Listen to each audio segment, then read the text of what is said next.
This spectacle was 7 years, $40 million in the making, and boy did it show. You know, it's interesting, 4 years ago we got a sample of Chinese synchronicity on a jaw-dropping scale. Tonight it was all about British intelligence, erudition, their cultural contributions from this island nation over the centuries here. It began with a lush island of villages, transformed by a bit of Kenneth Branagh-read Shakespeare and Industrial Revolution. Rivers of molten steel form rings, Olympic rings, that rise and spark in the London night. And in a sweeping, rambling narrative, Danny Boyle gave tributes to everything from James Bond and the Queen, to Harry Potter and the national healthcare system, even Mr. Bean and the inventor of the internet. And then, hours after the history lesson began, the former British colony known as America entered, powerful and beaming, and watched as the moving cauldron sculpture was lit by young athletes nominated by British medalists past, legends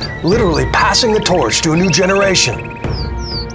There is no space, there is no time, there is no past or future, there is only now. And in fact, there is only foreverness, timelessness. The mystery of identity is the greatest mystery of all, because you're now seeing the evidence that the galaxy has programmed us to go through an incremental stage of evolution at this time, a spontaneous shift, almost like a flashbulb going off from a photographer. And after that flashbulb goes off, and you open up your eyes and you look around, it's a whole new world. You're listening to Canary Cry Radio. Now here are your hosts, Basil and Gonz. Hey everybody, thanks again for tuning into Canary Cry Radio this week. First, we'd like to start with, we have a number of listeners over in London, England that we'd like to give a shout out to. So if you're listening from across the pond over there, thanks for tuning in. I'd say hello to our London listeners or England listeners, because we're going to talk about a pretty hot topic right now, which is the London 2012 Olympics and specifically the opening ceremony, which was, we all expected to be quite a spectacle. And I would say that it was probably the most English thing that I've ever seen, which was entertaining, but at the same time, there were some pretty spooky parts of it. Yeah, most definitely. And most of us that have eyes to see, we definitely were anticipating to see some of the occult symbolism, the Illuminati stuff, straight up Luciferian stuff. And there was certainly a lot of that going on.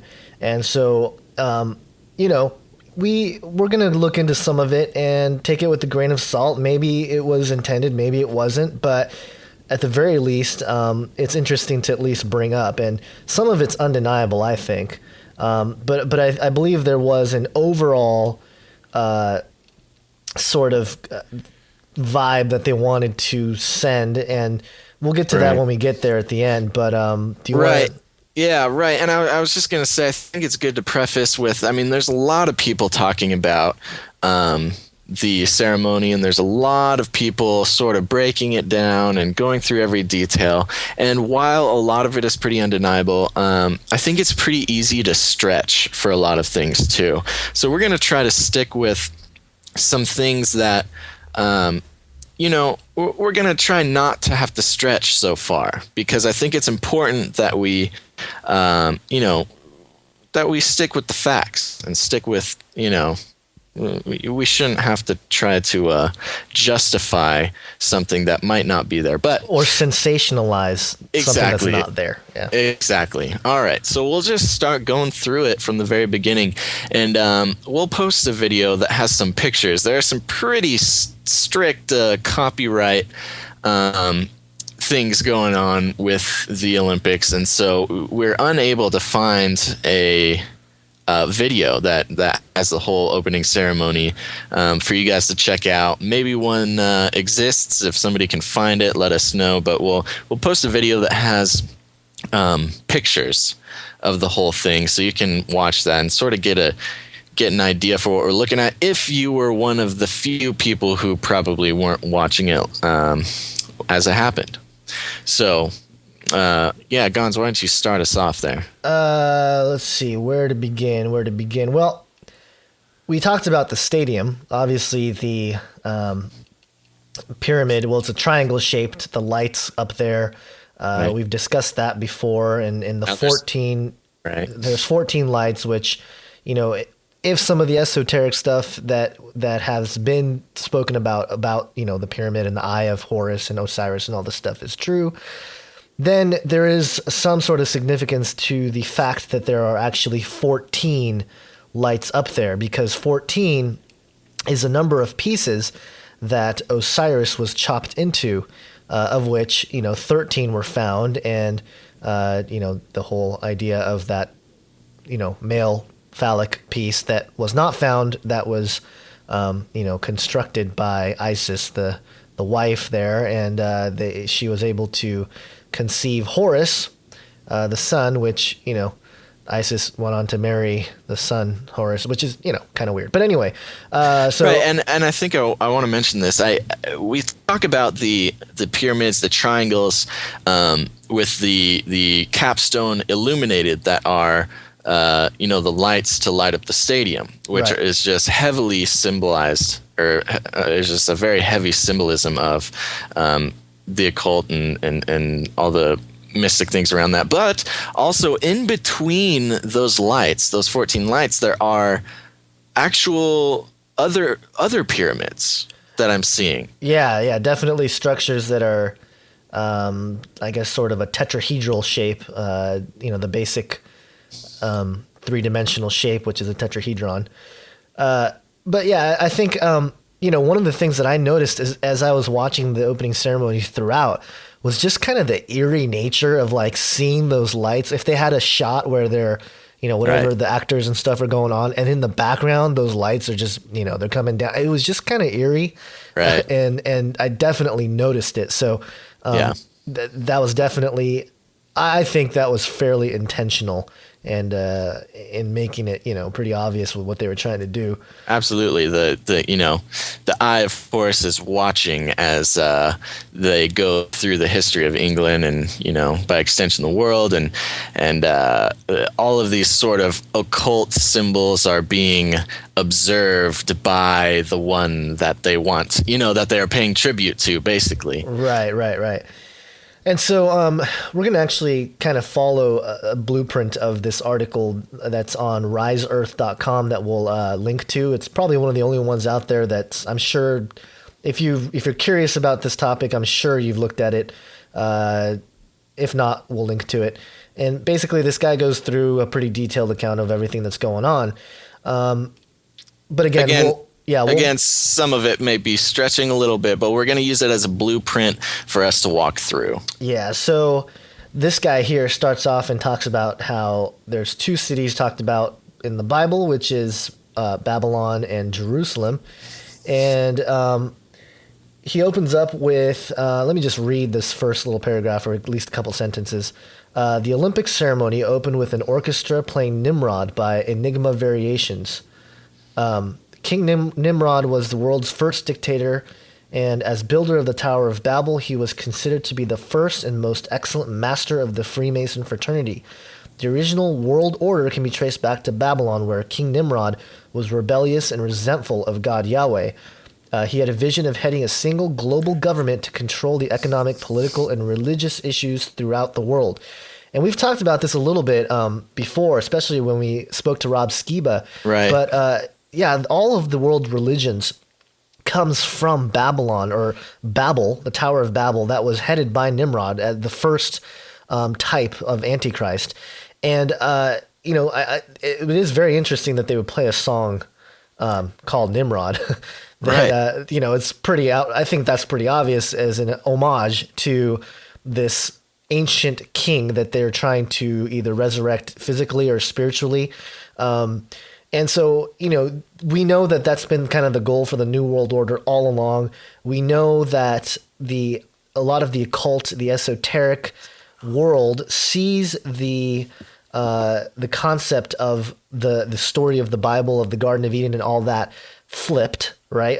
Bill Cooper has, famously talked about how Adam and Eve were prisoners in the Garden of Eden, that Yahweh God was the evil God, that, Lucifer, through his agent Satan, freed Adam and Eve from the garden with the gift of intellect and knowledge. And so that's the twisting, and that's what's taught in all these secret societies.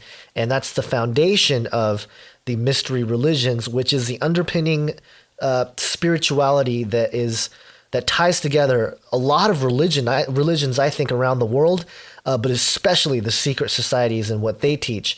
And, all the secret societies are just different flavors of that same thing.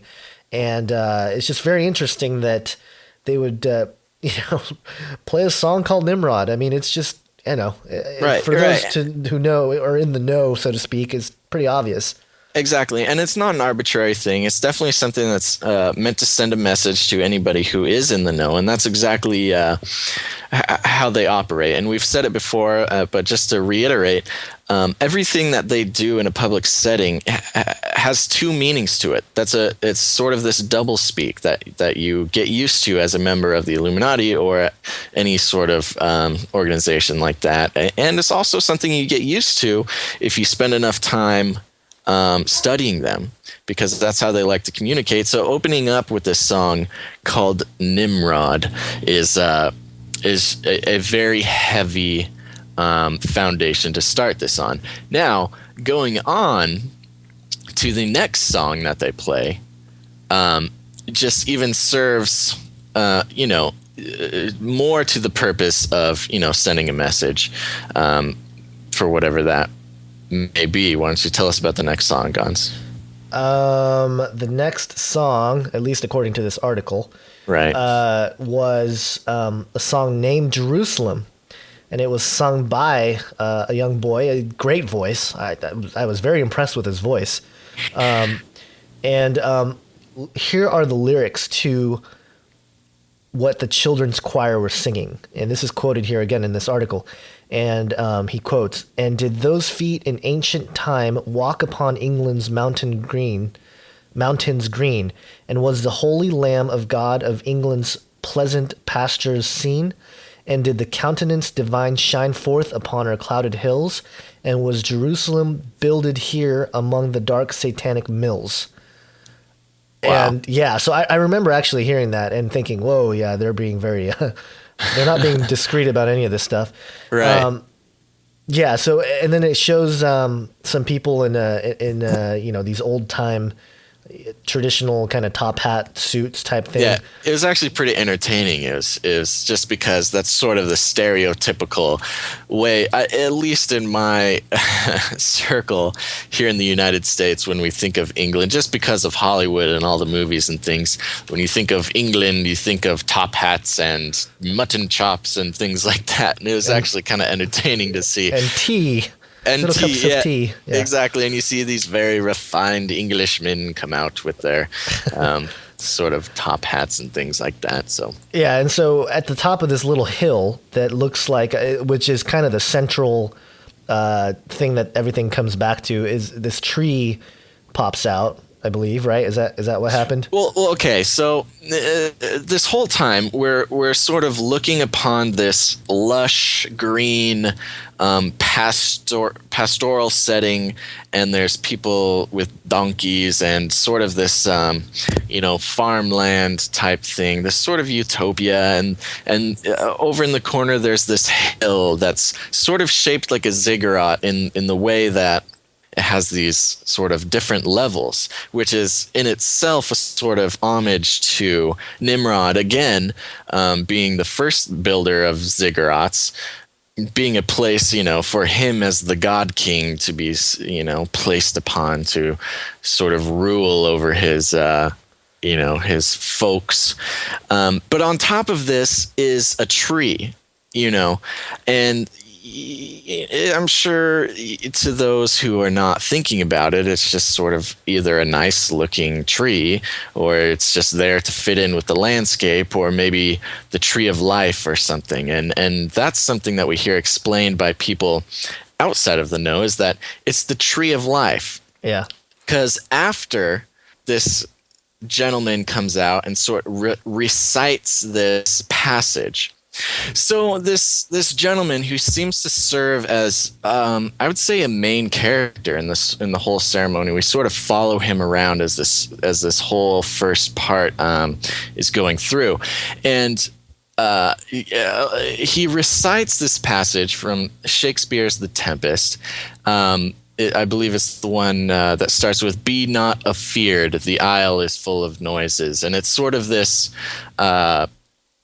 line spoken by a sort of creature, half man character. I believe his name is Caliban or something like that. And it's interesting because this creature is sort of, he's, you know, again, to somebody in the know, he's sort of representative of a Nephilim because, like I said, he is half man, half beast sort of creature and sort of rings to, you know, that symbolism where you have a Nephilim standing up and reciting to everyone in the land, basically talking about why England is so great, which, again, they did a good job of making the whole ceremony pretty stereotypically English, which is entertaining. But anyways, so The Tempest is this book about well, I'll just read this explanation that this guy has here on the article. In The Tempest, travelers arrive at an island ruled by Prospero, the magus who has mastery over all nature. Prospero's farewell to his art in the play is the bard's farewell to his work.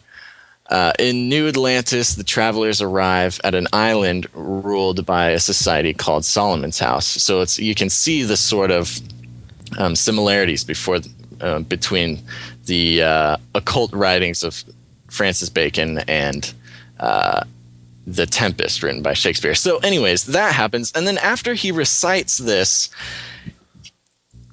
a very interesting and sort of, it's fun to watch happen, but at the same time, it kind of gives you an eerie feeling. So at the top of this ziggurat, there's a tree. And the tree sort of lifts out of the ground, and you see the roots coming out of the ground. And then there's this sort of light shining up, this brilliant light shining from the hole that the tree left. And people just start crawling out of this hole, which is just, you know, already sort of a bizarre sight, and sort of lends itself to the double speak sort of symbolism of it being the tree of life. Right. Yeah. And then when they walk out, you know, they're kind of in that old English garb, and as they descend from the tree, you know, it's kind of like them being freed from the garden, you know, again, the flipped version of the Garden of Eden story that a lot of these secret societies hold to. And as they descend, you know, they're down there, I think they're like dancing around and whatnot. And the tree sort of being likened now to, you know, the tree of the knowledge of the good and evil. Right. And so once they come down and they're dancing around and it's nice and everything. And it transfers fairly quickly into the Industrial Revolution. And that's the eeriest things to watch. These people they come out of the garden or out of the tree of life or out of the tree of the knowledge of good and evil, and they start peeling back the sod from the ground. Right. Up the grass and sort of carrying away this sort of utopia of grassy farmland. And it sort of starts to they sort of transform it into this sort of hellish nightmare of the Industrial Revolution. Yeah, and these giant pillars come out, which it's not exactly in the shape of an obelisk, but that's what it kind of reminded me of. They were smokestacks from the Industrial Revolution, and 7 of these things come rising out of the ground in sort of this ominous fashion, and they sort of they're pretty large. They're like 100 feet tall or something like that. And what I found was interesting and sort of strange was the cameras sort of follow around this group of what looks like, English businessmen or nobles, or, they're sort of in nicer clothes than the rest of these workers who sprung out of the ground. But they go to each of these pillars that rise out of the ground, and they're sort of doing this like rising motion with their hands, almost like beckoning it out of the ground. And it's almost kind of akin to, there's definitely this worshipful air going about as this is happening. Yeah, and I also recall even some of the announcers alluding to, after the ceremony, as they were kind of looking back at the various stages, they were saying, it was kind of a reflection of the era of Satanism taking over the land, and it's very accurate to the English history and stuff like that. But I thought it was very strange that a major news outlet would even say that. And I think this was actually the British feed that was talking about that. But yeah, it was just very dark, eerie, a lot of smoke. I don't remember. I got to watch again with all the little details, because I recall watching it and seeing there's so much going on, because there's hundreds of people or hundreds of actors, each doing kind of their own little thing, which is another thing that really we should point out, just to interject, is that although this is a recreation, it's an act, these esoteric guys, they believe that there's something going on. Even though it's a recreation, they know that there's some, or at least they believe that there's some spiritual significance to this. Correct. While they're acting this out, it is a ceremony. Yeah, it is a ritual happening currently in the present time that is happening for all to see, which is even that much more impactful for them. But while this is happening, and there's hundreds of volunteers or actors doing this, and they're all sort of doing different stuff, and so just to keep in mind that this isn't just a show to... Yeah, and again, you have the whole world watching, or at least, I think the count was like over 1 billion, so like 1/6 or 1/7 of the world watching this thing. That's a good amount of people. Right. And Russ Dizdar pointed out, and also Revelation Radio News pointed out that... when, especially Russ Dizdar, because he looks really into Satanism, not as, he's not a Satanist. He's actually a, Bible believing Christian, but he mentioned how one of the satanic holidays, week-long ritual holidays, started on July 20th, which just happened to be the day that the Aurora, Denver shooter guy massacred 70 people or 12 people, and a bunch of people were hurt. And the culmination, the last day of the week, is July 27th, which happened to fall on the day that this opening ceremony occurred. So I cannot, we can't look past that. It's got to be something to it. Exactly. And what's happening precisely with this satanic ritual is on the day of the shooting happened, that was the beginning of what's called the preparation of sacrifice. And the preparation lasts for 7 days. And that's what was instigated on the night of the shooting. Now, 7 days later, it's the night that the sacrifice is actually made. Right. Now we have the sacrifice at the end of this satanic week-long celebration or ritual. The 7th day is the opening ceremony of the Olympics. And so you got to think and know that while this is happening somewhere in the world, probably in many places happening simultaneously, there are satanic sacrifices of human beings happening at this time. Yeah, it's a very scary thought. But I think this, more than just the ceremony, this is the opening up of portals, of opening up gateways to the other side, having the other side manifest. And that's why it's important, I think, for us to be talking about this, because to a lot of people in the world, it was just, it was a great, opening ceremony. It was a great, festivities and all this stuff. But even if there's nothing truly going on, we got to know that the people that run the world believe that there is a major spiritual significance to all of this. But let's move on a little bit. This is kind of where it gets a little bit strange. So after the Industrial Revolution happens, it gets into the part of they have a bunch of kids on hospital beds. On hospital beds with these glowing blankets, which actually it looks really pretty, I thought. Yeah. I was like, wow, that's kind of nice. But yeah, and they sort of start this, they say it's a tribute to the national health system for England. And that's sort of what why there are children in beds, for what, that's their explanation. Right.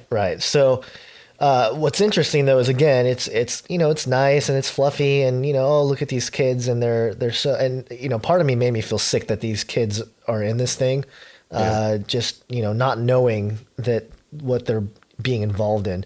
Right. But as they go to sleep, they focus in on one girl, and this girl is underneath the sheets and she's got a flashlight and she's got this book out, and none other than J.K. Rowling, who's the one that wrote the Harry Potter series, who, right. We've heard stories about how she, I think she was on a train or something, and she just had like the entire story like downloaded to her brain. She just had this moment of inspiration about the entire Harry Potter series. And again, that, who knows what that could be, if that was a spirit or something else.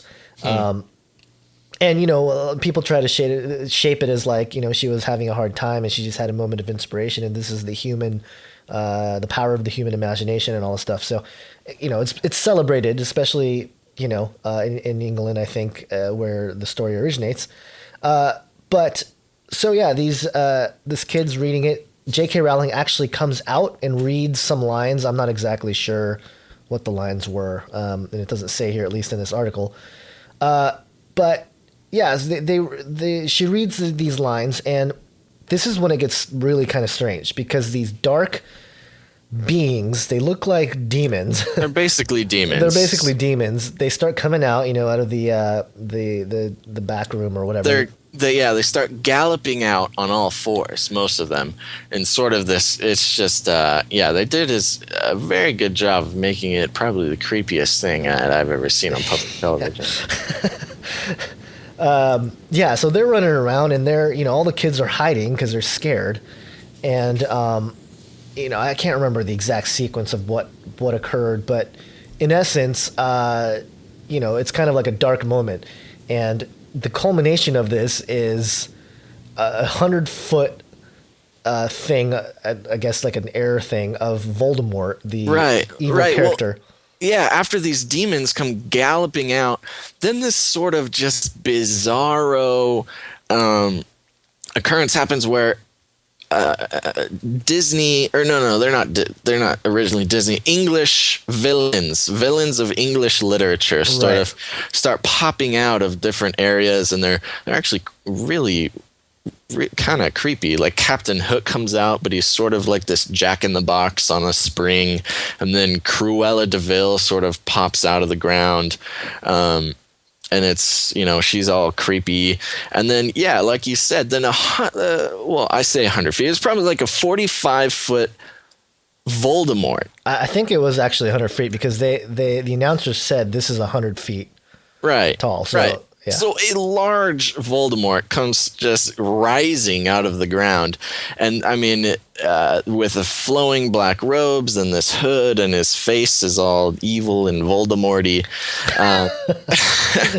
Right? And you're just, I mean, again, I get it that it's like they're villains from English literature and they're terrifying. Like, well done.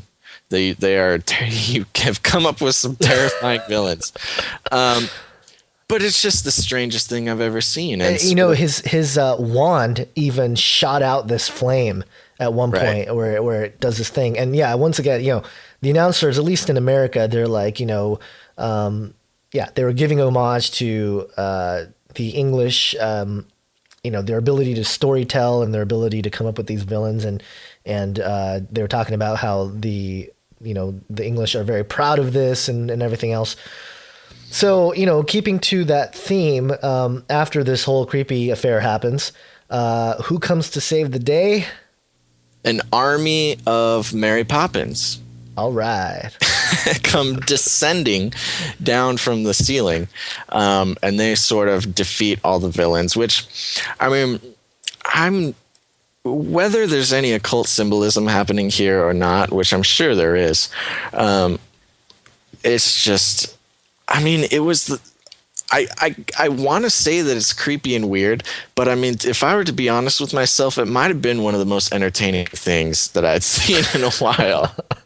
Well, I think that's kind of the goal, is to, and again, we'll get to that point, but just to captivate the audience and suspend disbelief and all that stuff, all the stuff that they want you to do, from a psychological, mental, spiritual standpoint. Right. But what's interesting was, the Mary Poppins, they come down. It's like an army of Mary Poppins, and they come down. They release these kids, and the kids are jumping up and down, and the demons are running away, and Voldemort comes crashing down and all this stuff.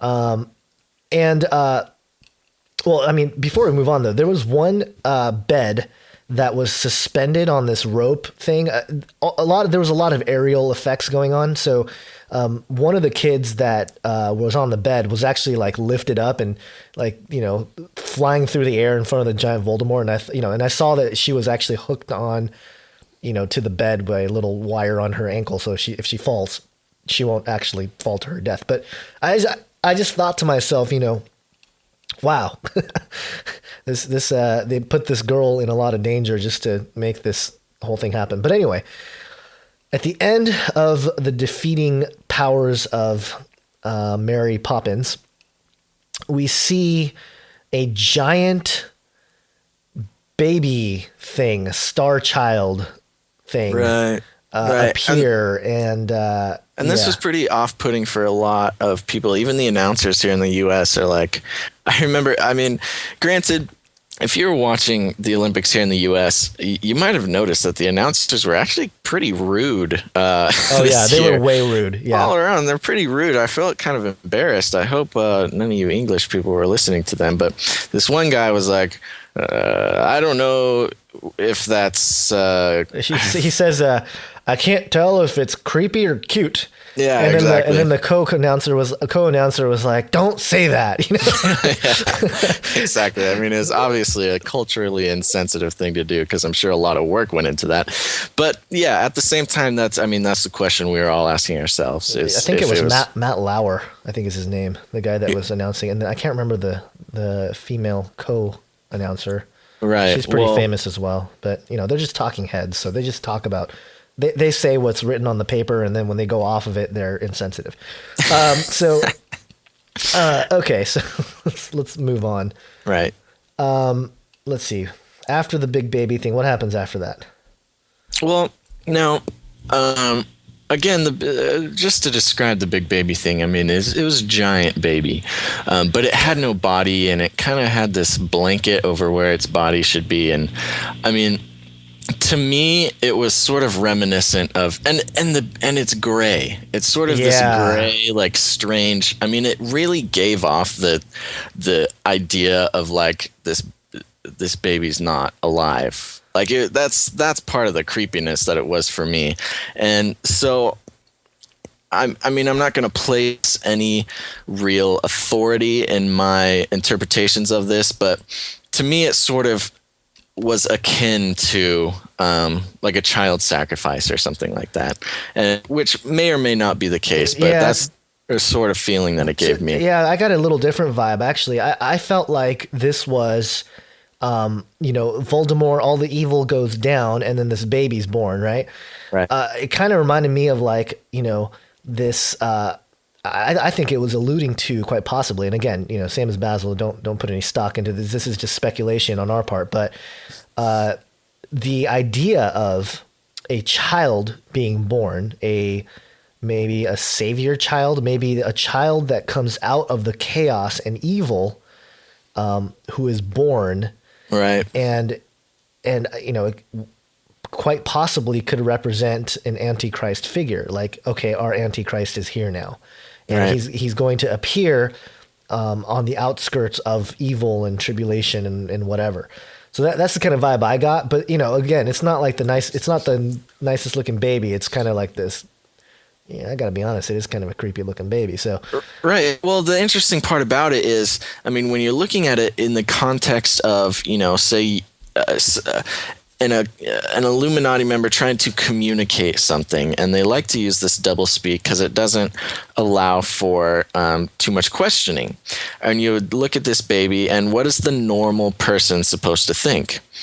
And that's the weird part, is there's no objective message being sent there. That's true. Yeah, the normal person's going to see it and say, "Oh, yeah, baby."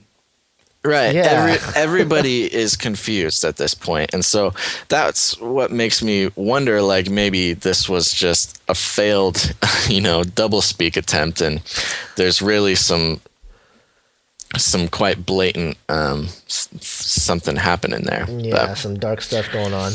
Right. Yeah, after that, what happens after that? I mean, I don't think we don't have to necessarily go chronologically. We could just point out some of the other things.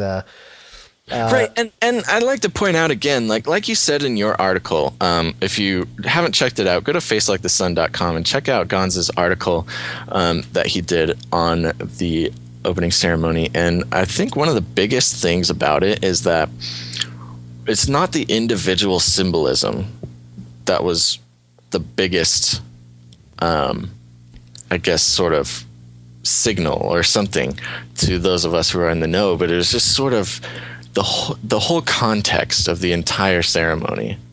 Yeah, I in my article, what I basically address is that because, I think a lot of people are talking about like, oh, what did this mean? Oh, what did that mean? And, we obviously we did a little bit of that here, but the punchline to me was the actual fact that, number one, a lot of people in the world are watching this.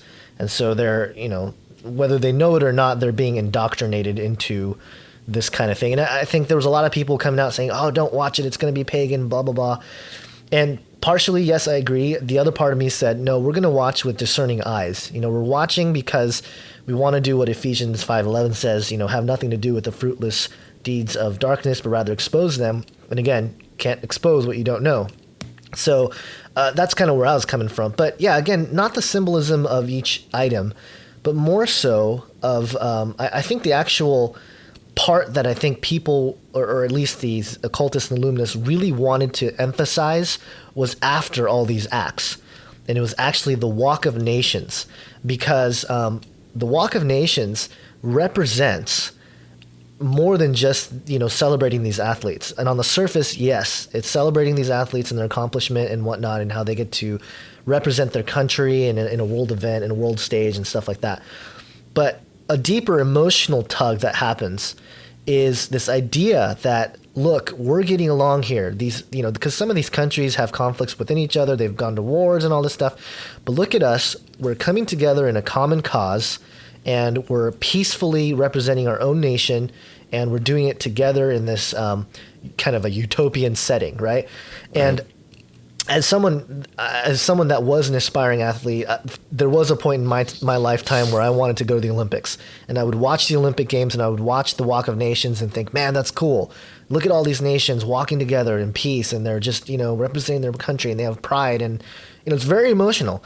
But I think that's exactly what they were going for, because this system, this world order, this quote unquote golden age that we'll kind of get into in a little bit, that is not going to come about unless the world has an emotional reason to, or has this kind of spiritual and psychological desire to have it. And watching all these nations march in, and again, in peace and unity and harmony, that represents this, look what we can do. Look at the peace that we can create in this world. And how we can come together and all this stuff. And ultimately, I think it was represented at the very end, when the ziggurat hill, the green hill with the tree on top, all of these countries, as they walked in, the flag bearers would go to the hill and plant their flag into into the hill. And so at the end of it, the hill is covered in all the flags of the nations. And at the very top is that tree. It's the tree's back. And again, I think it was a tree of the knowledge of good and evil. But it just really pointed to me that this whole imagery was to promote one world government, one world religion, one world, just one world, the single world. We're together. We are one planet. And in my blog post, I finish off the article with Matthew 24:9, where it says, "They shall deliver you up to affliction," and some translations say tribulation, "and shall kill you, and ye shall be hated of all nations for my name's sake." And I thought to myself, that's really interesting that he would mention all nations, because what that ziggurat thing represented was all nations under the tree of knowledge of good and evil, which is, again, the tree of evil, if you will. Right. And so, yeah, I mean, that's really the whole thing with this Olympic opening ceremony, was to look at it as a whole and see it as something that was happening under the gaze of the eye of Apollo, or eye of Horus, or, the 14 illuminated pyramids. And just to name a few other things that happened in the opening ceremony, and I really think that if you haven't seen it, go find it somewhere. I'm sure maybe online after the whole Olympics they'll let it slip. But I mean, they had James Bond parachuting out of a helicopter, as well as the Queen of England parachuting out of a helicopter over the ceremony. That was actually kind of funny. I thought that was pretty funny. That was good. I mean, it really did a good job of showing some English humor there, which is always fun. And yeah, a lot of other things happened. Paul McCartney came out saying "Hey Jude" and all a few other songs, which this guy in the article goes through some more speculation, some more connections. If you want, check it out in the show notes. You can read that. I don't think it's really worth taking the time to do right now, but check it out, see what you think.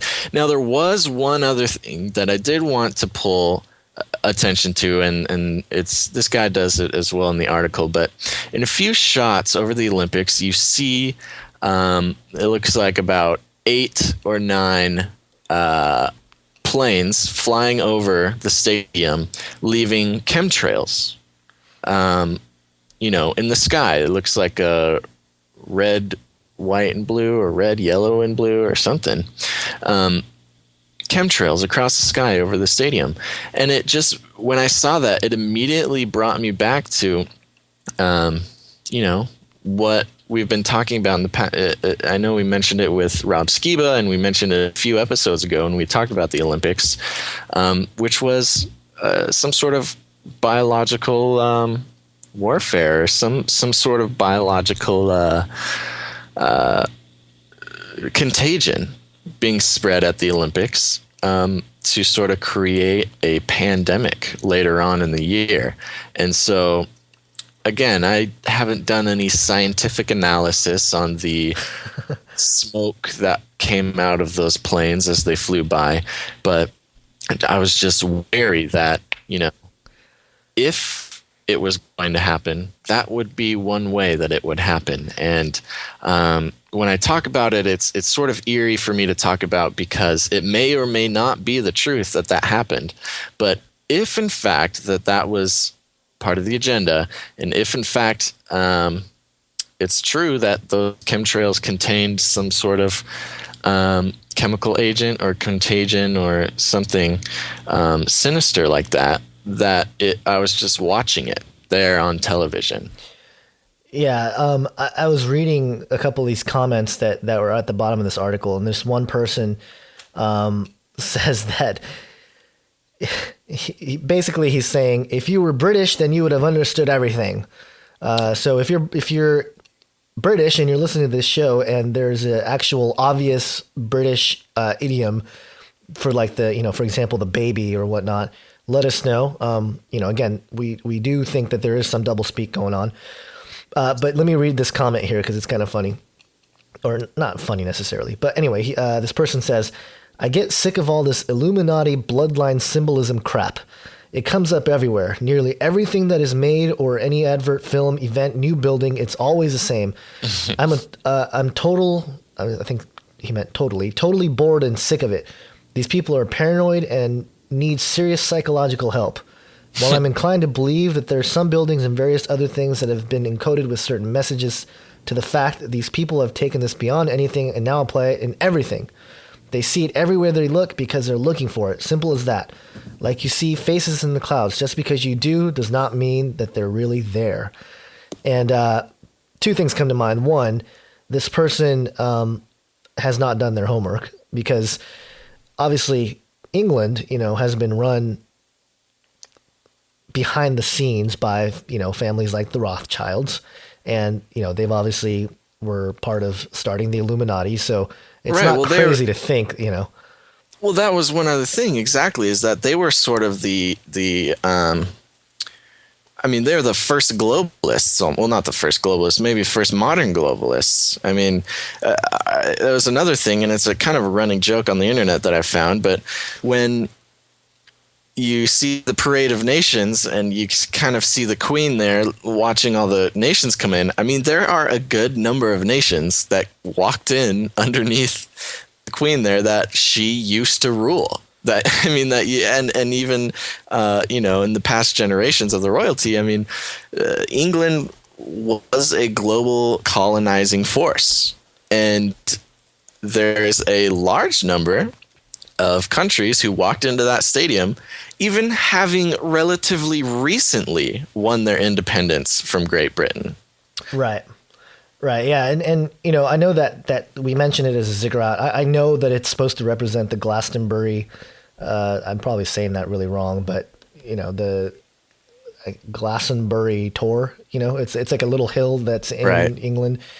And again, yeah, it does. But at the same time, first off, is that someone can tell us if that's an actual natural phenomenon or if somebody built it in the past or something. Right. I don't know the exact history behind that. But again, they definitely use it in their own way. They're going to use that symbolism, whatever it is, and kind of piggyback their own esoteric meanings. And because symbols are symbols, you can't really get around some stuff, but they can always twist it a little bit or use it in a certain way to make it something more than what it appears on the surface. So right, and the fact of the matter is that there's been symbolism happening in the Olympic Games forever. I mean, even in Beijing there was talk about this, and I mean the Olympics itself is wrought with Illuminati symbolism. Like the torch itself is an Illuminati symbol of the illuminating torch, and which I have no problem believing that was intentional. Well, yeah. Speaking of the torch itself at the end, the Olympic lighting was this. It was pretty spectacular if you're just looking at it. But basically, they run the torch in, and they give it to. It was supposed to be like the symbolism of a new generation. So these young guys, all it was like 5 or 6 young kids, right? Get the torch and they run it to this thing that you can't really tell what it is, and basically it's oh yeah, it's kind of like a. What I thought of when I saw it was, there's a restaurant out here called, I don't remember what it's called, but it's basically kind of a steakhouse, and they have this thing called like the Blooming Onion. Blooming Onion, yeah. Outback Steakhouse. Outback Steakhouse, there you go, yeah. So what they do is basically get an onion and they, I don't know, how do you describe that? I know it's fried. I don't know. But it's basically looks just like that. It has sort of these prongs that are all sticking out, and it kind of like a flower, like a lotus flower. Like a lotus flower, yeah. Exactly. So once each individual one was lit, it kind of merged. It lifted itself up and merged into the center, and made one big flame. Yeah. And we can get into all sorts of speculation on what that means, and. Right, but I mean, it's pretty obvious is the fact of the matter. But it was interesting, and if you're watching it here in the United States, they had a shot as this thing was igniting, sort of in a circular motion all around the I don't know what to call it, sculpture or whatnot. And there was a point where it looked like an eyeball, a flaming eye, like looking right at you with the iris and the pupil and everything, you know. I mean, it quickly ignited all around fully, but there was a point where you're just looking straight down on this eye with this fiery iris, and I'm like, oh my gosh, that's you know. Oh, and obviously, you know, there were UFOs, and they came in the form of the Olympic rings, and they shot down flames, and you know, there was all sorts of stuff. I mean, it really was a huge spectacle, to say the least. It probably took a lot of man hours, a lot of planning, a lot of blood, sweat, and tears. Right. Well. Speaking of UFOs, too, there was the UFO sighting over the Olympics there that had people going, and some people are still going, and you know, especially since there was a lot of anticipation of some sort of UFO disclosure or you know, visit during the Olympics there. So it had people up in arms, but it turns out.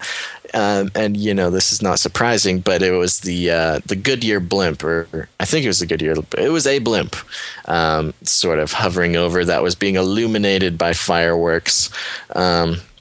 So that was, I mean, who knows? Maybe it was a UFO disguised as the blimp. There you go.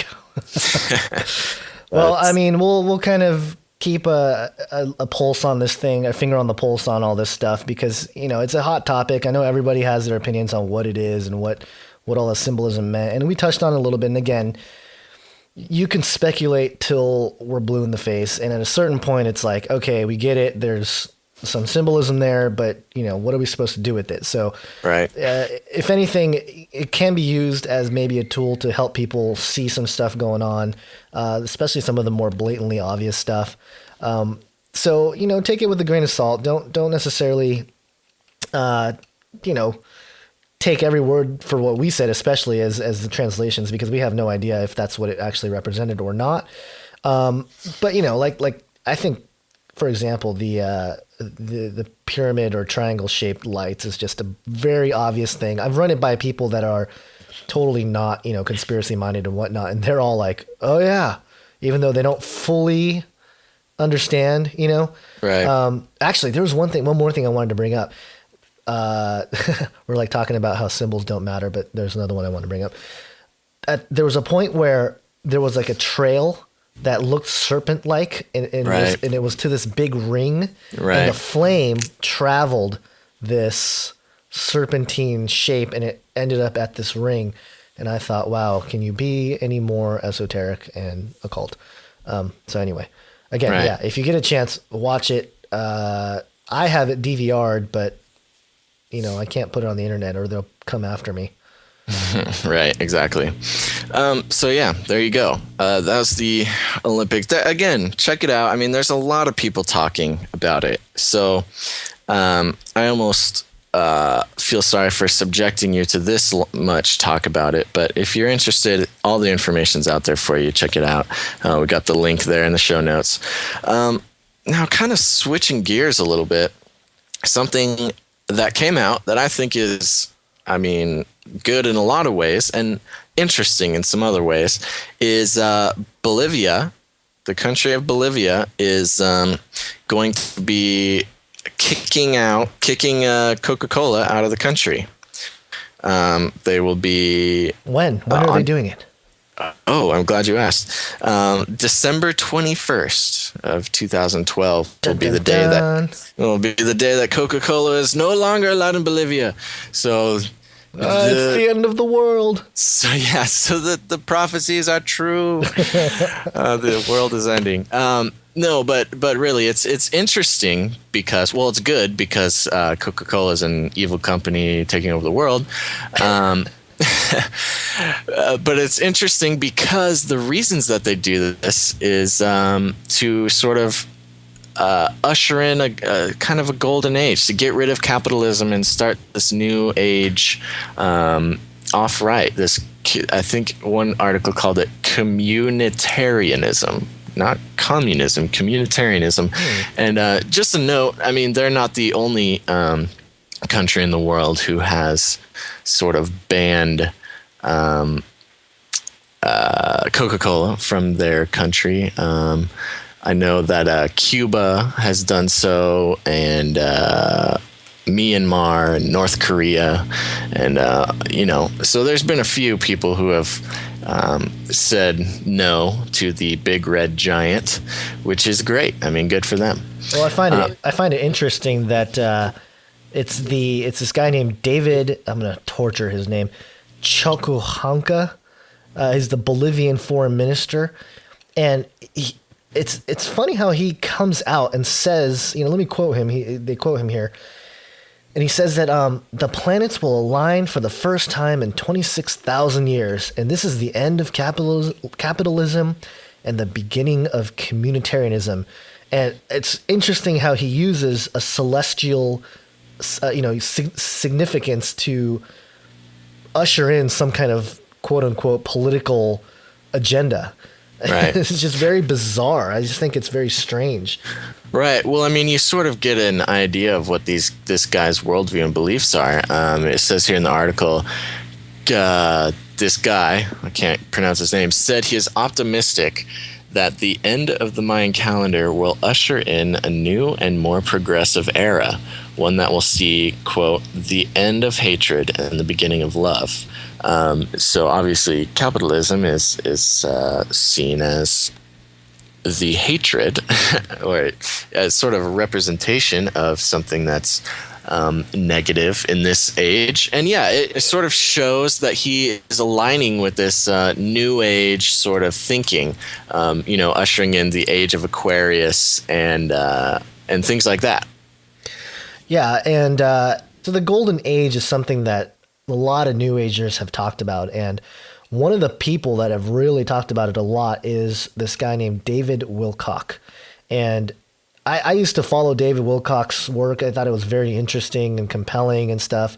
He's got a lot of people following his material. So, he's kind of like the American version of David Icke.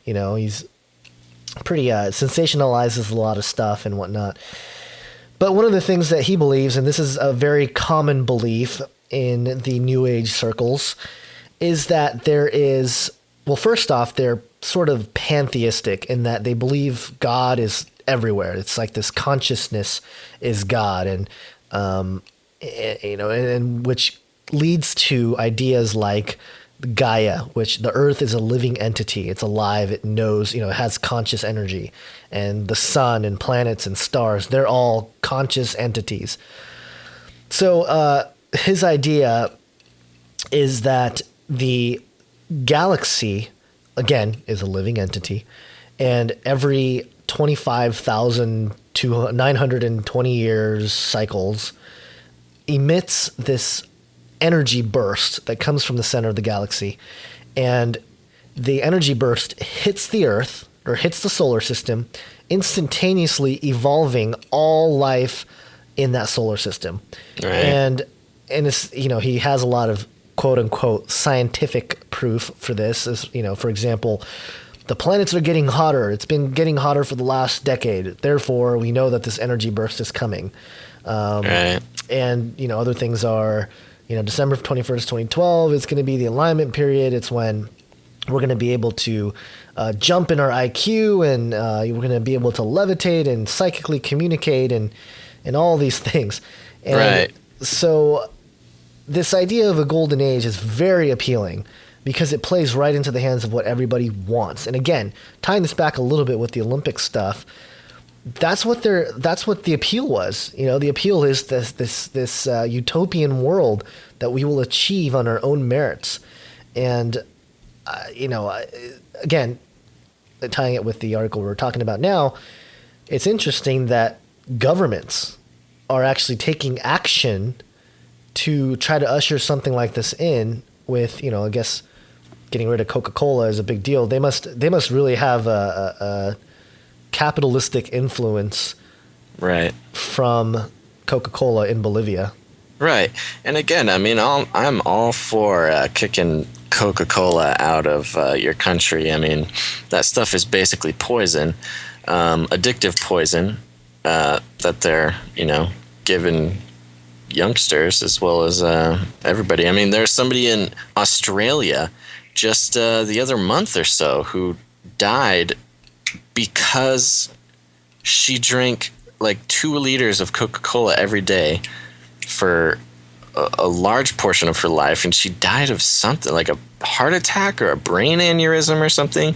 And the family tried to sue Coca Cola, but that didn't work out. But yeah, anyways, I mean, it's not getting Coca Cola out of the country. That's the strange part. It's the, we're doing it as a reaction to this golden era that's coming up.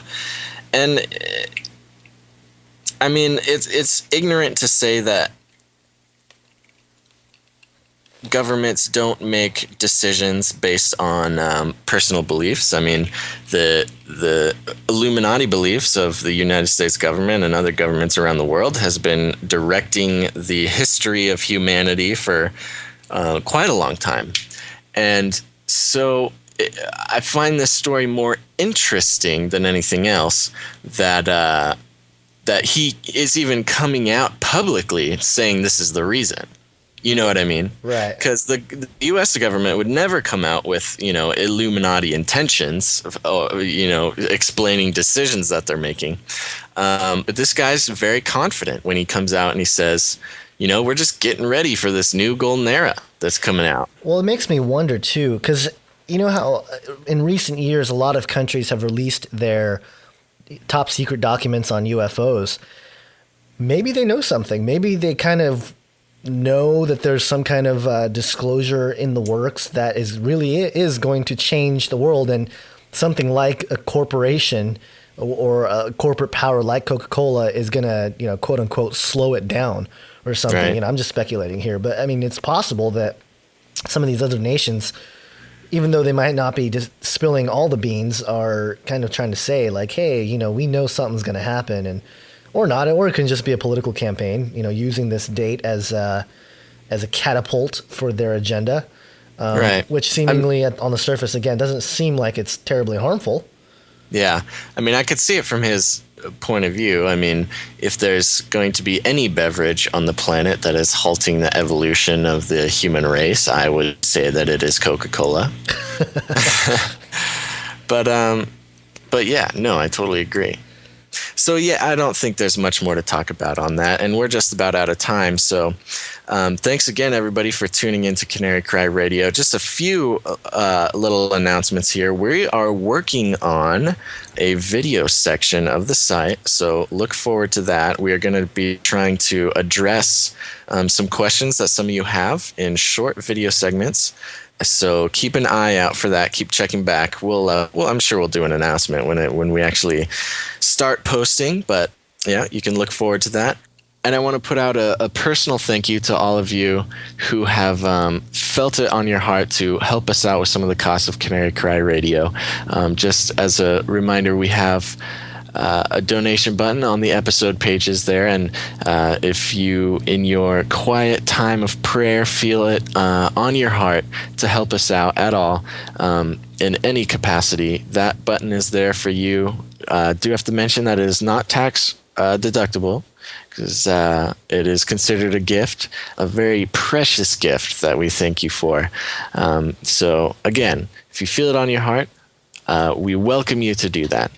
And next week, we're going to have a special guest, Chris Putnam, the co-author of Petros Romanus, The Final Pope is Here, and I'm sure that'll be a riveting discussion of some of the stuff that Chris Putnam and Tom Horn have been working on. So look for that. Yeah, really interesting stuff regarding some prophecies about the popes and things like that. So make sure to tune in next week for Canary Cry Radio. Thanks for tuning in. Later.